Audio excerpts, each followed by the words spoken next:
Hey, thanks for stopping by. My name is Tyler, and today I am happy to announce that I have scheduled my CKS exam, and I am now just 2 weeks away. So I wanted to make a video talking about what I've done to study, how I'm feeling, and how I'm going to spend these last 2 weeks before the exam. So if you guys didn't know, the CKS stands for the Certified Kubernetes Security Specialist. It is one of three Kubernetes certifications offered by the Linux Foundation, and much like the other Kubernetes certifications, it's known to be incredibly difficult. The CKA is known to be super difficult, and the CKS requires a active CKA certification, which is the Certified Kubernetes Administrator, just to qualify to take the CKS. So I feel like that speaks to the difficulty of this exam. I expect it to be no joke and a little bit nervous about it. The exam is 17 questions, and I believe you get 2 or 2.5 hours to complete those.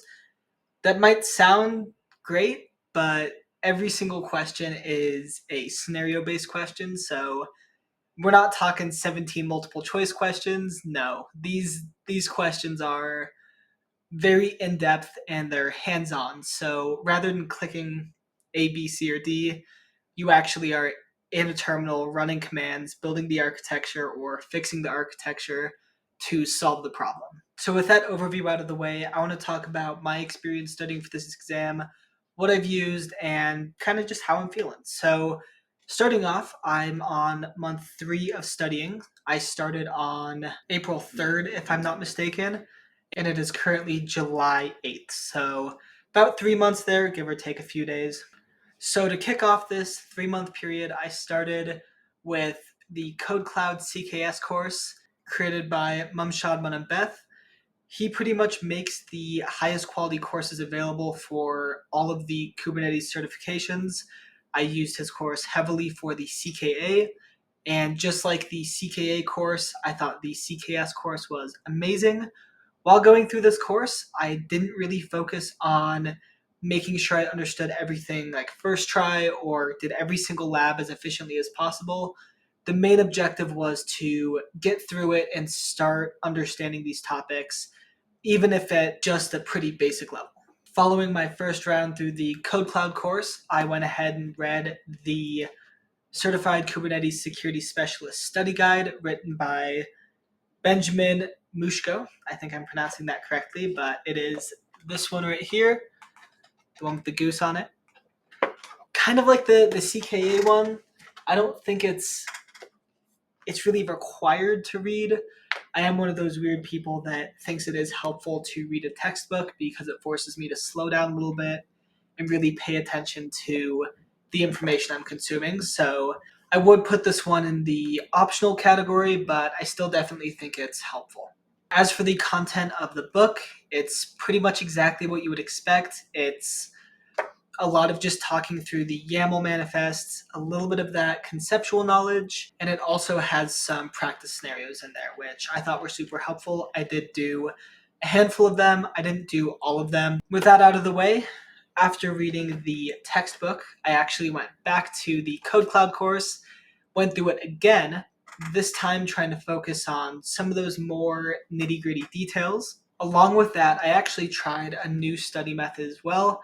I don't know if I talked about this in my last CKS video or not, but for every single lab, I actually wrote them down in a spreadsheet. So just like the name of the lab, I didn't like do the lab in the spreadsheet or anything crazy, but I just took the name of the lab and made myself color code it based on how it was feeling. So like I'll draw a quick diagram here.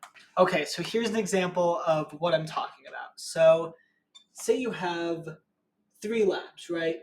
And for lab 1, even after going through it a second time, you really didn't feel super great on it. Well, that one will get a red square. Maybe you go through lab 2 and like you felt great. It was like, this makes sense. I can do it with my eyes closed. I'm really not too concerned about this one. Awesome, it gets a green square. You probably don't have to come back to it. And then if it's kind of in the middle, like I can get through it, but maybe it takes a long time, or there's a chance I can forget it in the future, it gets a yellow square. So After the second time through, I went through the entire thing again with videos included. Along with that, I actually color coded all of my labs. And I had to be a little bit brutally honest with myself on some of them because some of them, even after doing them 2 times, I still didn't really get it. So after color coding all of them, I went back around and did the ones that were red and yellow to make sure that they were all green. So I knew I felt pretty confident on each one of those labs. So after I went through all the labs a second time and some of them a third or even a fourth time if it was required, I finally moved on to practice tests. So the first practice tests I used were the ones, of course, off KodeKloud. I thought these were great. They seemed very close to what I think would be on the exam. I feel pretty confident recommending these because I used them for the CKA and they were amazing. They were pretty similar to the types of questions you would be asked on the actual exam. So that's why I decided to go with them again for the CKS. So went through those multiple times on each one. I probably did, there's 3, and I think I did all 3 of them probably at least 3 times. I did them a lot just to get the practice in and really get fast at solving these scenarios.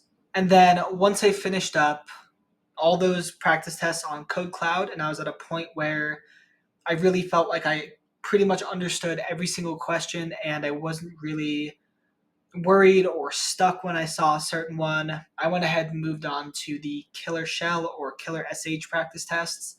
And these tend to be held as the gold standard for practice tests. I actually just finished up I believe it was my first full time through today. I ended up getting a 55 out of 77, which is actually considered a really good score on killer shells. So I guess that's a good sign.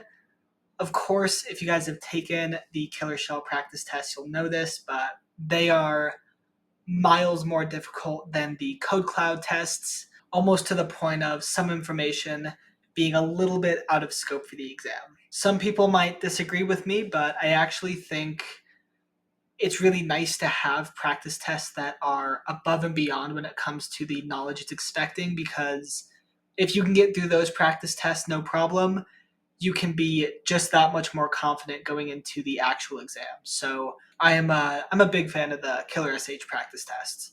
Maybe not as much as the KodeKloud ones if I had to pick one to go with, but I do think that they are both amazing. All right, that brings us to present day. So that is how I spent the last 3 months studying for this exam. So I have 12 days left. How am I going to spend them to maximize my odds of success when it hits testing days? So I'm pretty much just going to keep going really hard on the practice tests. I really just need to get the speed down when it comes to solving certain problems and remembering little intricacies when it comes to those more tricky questions. My next 12 days are going to be lots and lots of practice tests, whether they're from Killer SH or KodeKloud. I'll probably do a good blend of both, but I'm just going to get as many of them done as I can and hope I'm ready. I'm super nervous, but if you guys have watched this channel for a bit, every single one of these like 2-week update videos, I'm like this. I'm very, very nervous. So nothing out of character there, but this one is no exception. I'm just as worried as ever, but I feel like I've studied enough and I feel like I have a decent chance of success. So with that being said, I will wrap it up here. If any of you guys have taken the CKS, let me know in the comments. If you have any like tips or tricks for the CKS, of course, let me know in the comments. I'd love to read those. But with that being said, thank you guys for watching. Have a great rest of your week.